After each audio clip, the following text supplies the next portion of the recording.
What's up, guys? It's Darren. If you're like me, you really hate putting pressure on people and trying to push them into buying.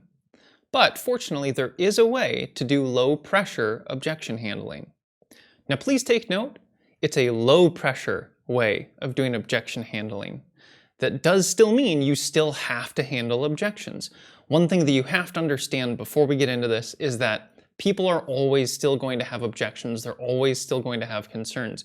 It is very rare that someone simply says, yes, I'm ready to buy it, the very first time that you ask. I remember reading in a book a while ago, I believe it's 7.8 or something like that. It's just under 8 times on average someone will say no to you before they say yes when you ask for the order. And that's important for you to understand, because if you don't expect objections, then when you ask and you get one, you will feel more like you are putting pressure on people when you try to handle their objections. So understand that it is totally normal for every single person to have objections, and trying to overcome them is not necessarily putting pressure on them.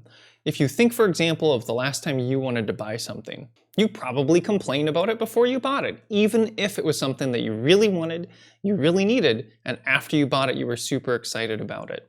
For example, if you think about a time that you've ever gone out with a friend shopping, let's say for some clothes, what they oftentimes do is they just complain and throw out objections the entire time. They say, does this really fit? Am I gonna have to get this tailored? Is this the right color? Maybe it's too big, maybe it's too small. Do they really need it? Are they really gonna wear it? Do they have a bunch of other things that already kind of fill that need and that gap for that type of clothing?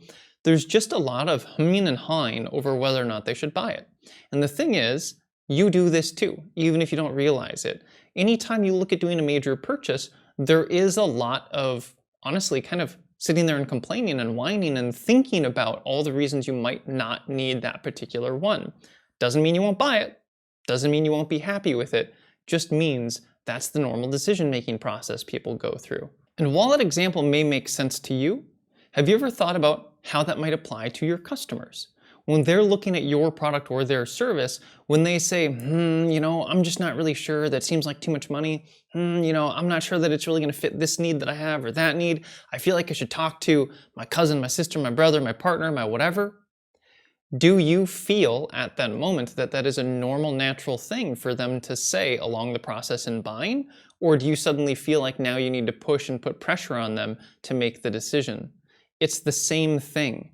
The same process happens whether someone's buying clothing, buying a car, or buying your product or service. You need to expect objections and concerns and understand they're not saying no. What an objection really means is that they're interested in the product or service, they're just not really ready to buy yet. They still have some potential questions or some potential concerns. And one of the big mistakes that salespeople make, and this is why it puts pressure on people, is when they try and logically handle all of their questions or concerns. See, that is when it starts to feel like you're putting pressure on them, like you're pushy. You're trying to fix all of their problems in order to get them to buy. Fundamentally, you do not need to handle every single objection or concern that someone has. What you need to do is you need to make them feel comfortable having that concern or objection, but proceeding anyways. One thing I like to compare this to is it's kind of like if you have a bad day and you're venting to someone, or vice versa, someone has a bad day and they're venting to you. The person who's doing the venting, they don't want advice. They don't want the person that's listening to fix it. What they want is just for the other person to listen and say, wow, that really sucks, I totally feel for you. Just to make them feel comfortable having their concerns, not to fix all of their problems. So how do you make people feel comfortable having their concerns, but still proceeding anyways? There's a couple of different techniques here. The first one is pre-handling objections. See, if someone has an objection and you try and convince them at that moment at the very end that it's totally okay, you should do it anyways, that puts pressure on them. But it can't put pressure on them if you handle it in advance. For example, if you know someone is going to say, or expect that someone is going to say that they need to talk to their partner or talk to their wife, perhaps as part of your guarantee, you mention how you have a 15-day return policy, and you like to call that the partner clause. What most people do in that scenario is they'll go ahead and get started right away so that they can get the best deal and they can test it out with their partner for the first 15 days. They can make a decision together while actually trying your product or service out, rather than just having to try and tell them about it later or schedule a second appointment.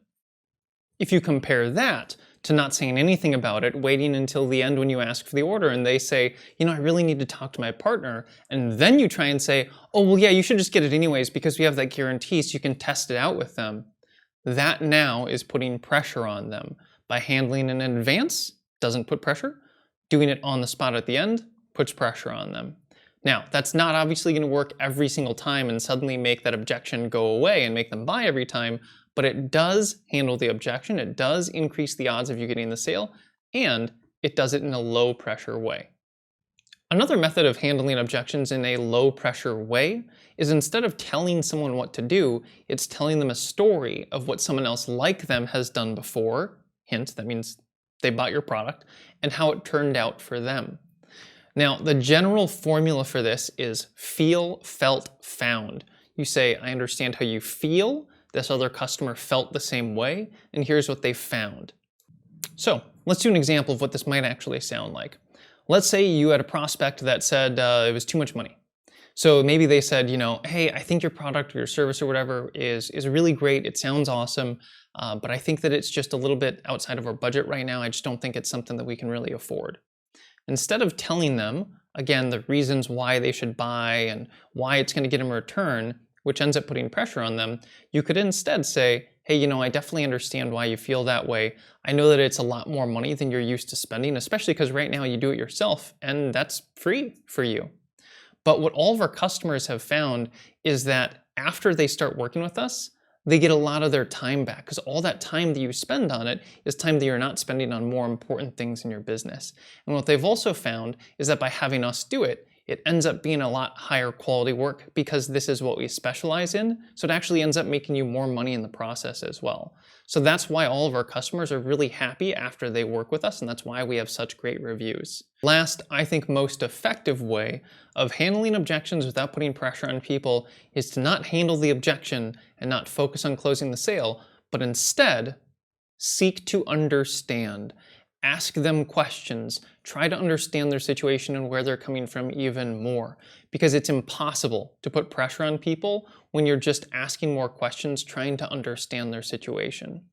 And when you do that, once you fully understand their situation, at some point it will come to you of how to respond and why you would advise them, not convince them, but advise them to get started with your product or service.